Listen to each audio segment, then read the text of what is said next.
তৃতীয় বিশ্বযুদ্ধের আশঙ্কার মধ্যে ইরানের পরমাণু কর্মসূচি নিয়ে শোরগোল। পরমাণু অস্ত্র বানাতে চাচ্ছে কি তেহরান?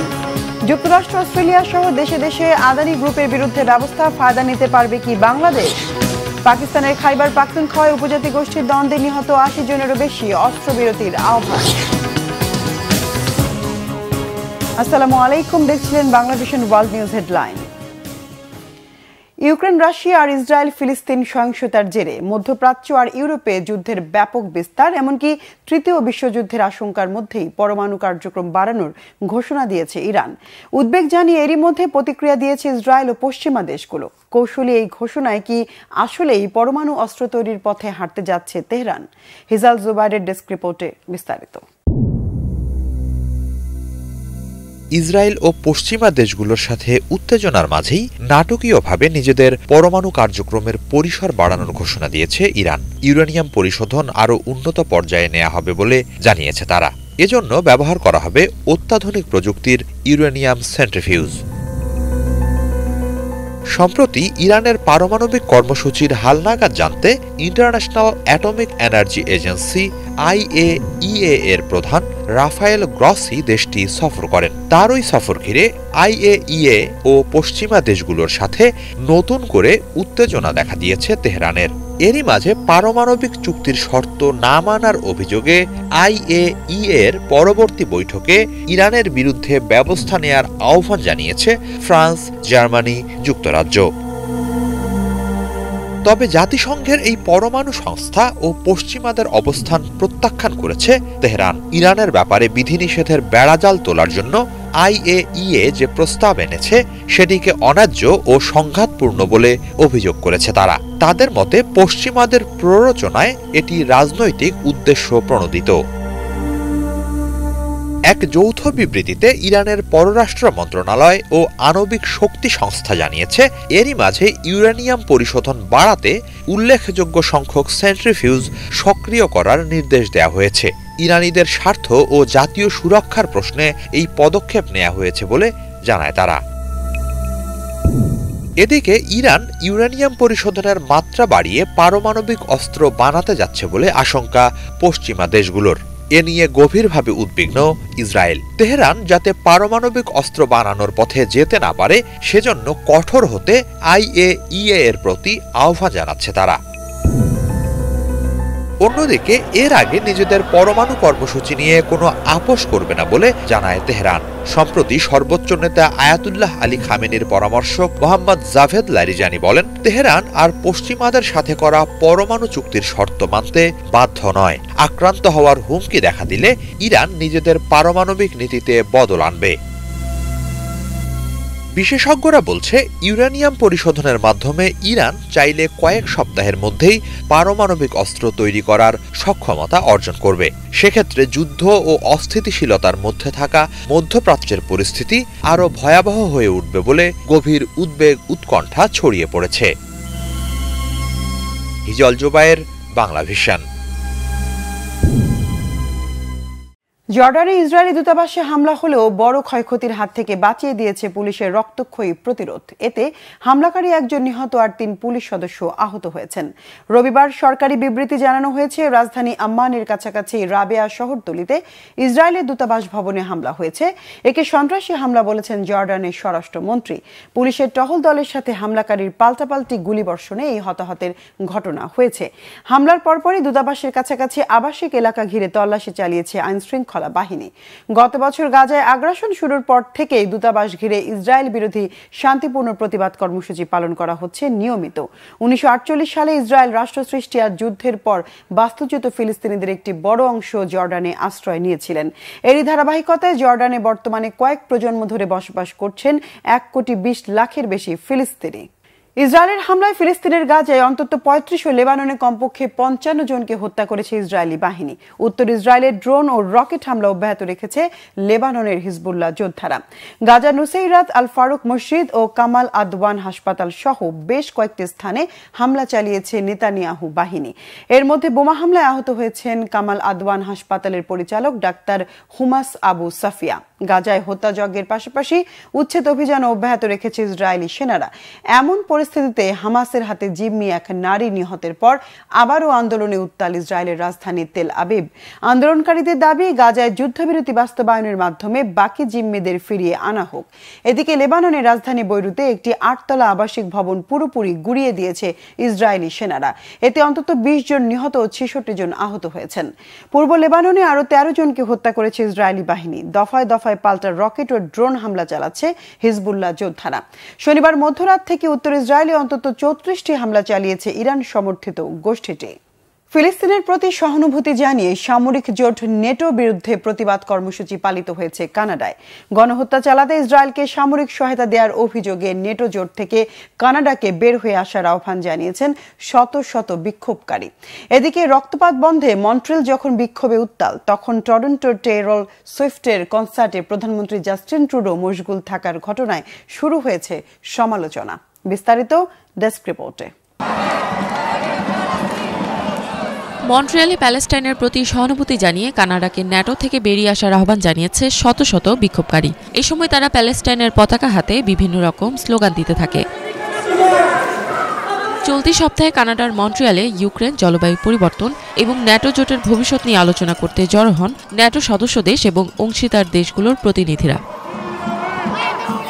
বিক্ষোভকারীদের অভিযোগ, ন্যাটো সদস্য দেশগুলোই ইসরায়েলকে অস্ত্র সরবরাহ করছে। তাদের দাবি, ইসরায়েলের নীতি বিশ্বব্যাপী, বিশেষ করে মধ্যপ্রাচ্য এবং পূর্ব ইউরোপে অস্থিতিশীলতা সৃষ্টি করছে। এরই প্রেক্ষিতে গত শনিবার গণহত্যায় সমর্থন করার জন্য ন্যাটো সদস্য দেশগুলোর বিরুদ্ধে প্রতিবাদ জানায় বিক্ষোভকারীরা।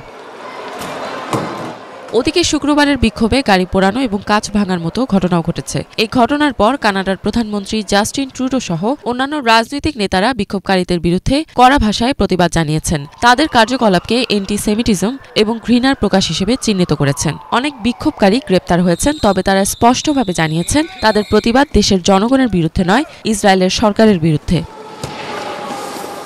এদিকে যখন মন্ট্রিয়ালে ন্যাটো বিরোধী বিক্ষোভকারী ও পুলিশের সংঘর্ষ চলছে, ঠিক তখনই কানাডার প্রধানমন্ত্রী জাস্টিন ট্রুডো টরন্টোর রজার্স সেন্টারে টেইলর সুইফটের কনসার্ট উপভোগ করতে গেছেন। ট্রুডোর একটি ভিডিও সোশ্যাল মিডিয়ায় দ্রুত ছড়িয়ে পড়ে, যেখানে তাকে সুইফটের বিখ্যাত গান ইউ ডোন্ট নো মিতে তাল মেলাতে দেখা যায়।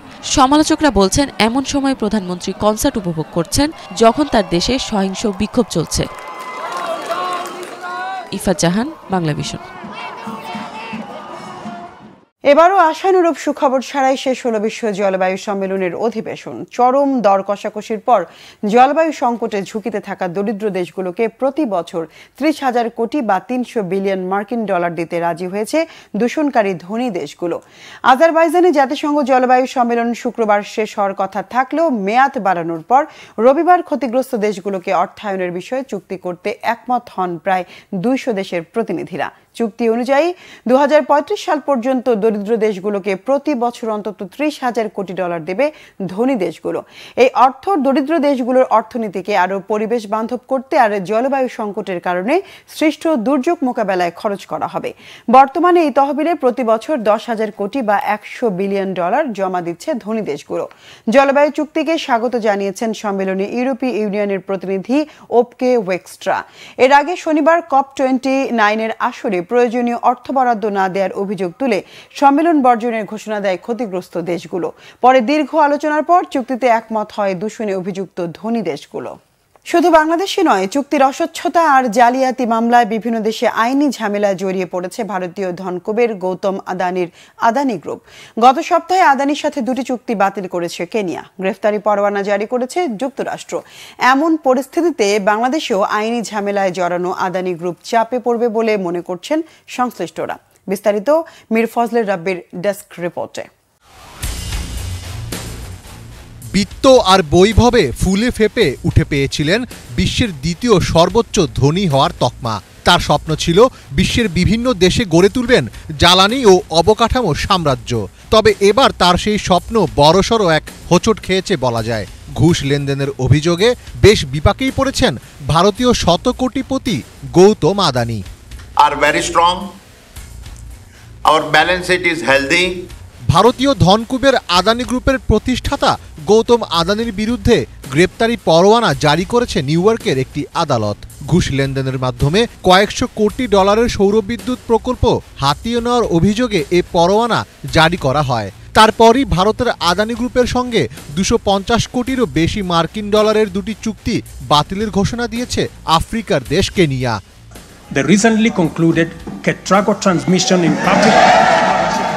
আদানি গ্রুপ এমন সময় অভিযুক্ত হলো যখন বাংলাদেশের হাইকোর্ট আদানি গ্রুপের সঙ্গে 1600 মেগাওয়াট বিদ্যুৎ চুক্তি নিয়ে তদন্তের নির্দেশ দিয়েছেন। ফলে বহির্বিশ্বের এ পরিস্থিতি বাংলাদেশেও আদানি গ্রুপকে চাপে ফেলবে বলে মনে করছেন সংশ্লিষ্টরা।